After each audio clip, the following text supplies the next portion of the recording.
আসসালামু আলাইকুম গাইস, তো আপনাদের একটা নতুন পালা দেখাই, মানে এটা বহুত আগের পালা। আচ্ছা কাকা, কোনটা কোনটা কেমনে মাপেন এটা একটু দেখান তো। দেখান কাকা, আপনি দেখান না দেখান। পাথর ছাড়া পালা, হ্যাঁ 200। তারপরে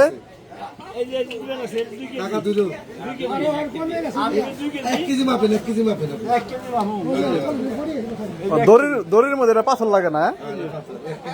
এই যে বহুত আগের পালা দেখাই দিলাম গাইস, সবাই দেখাইলাম, অনেকেই দেখেন নাই, দেখাই দিলাম। এটা 3 কেজি, এটা 3 কেজি। ও মানে গোড়ার দিকে গেলে কম, মাথা এলে বেশি। আরে যাই গাইস, সকলে দেখলেন তো, ভালো থাকেন, সুস্থ থাকেন, আসসালামু আলাইকুম।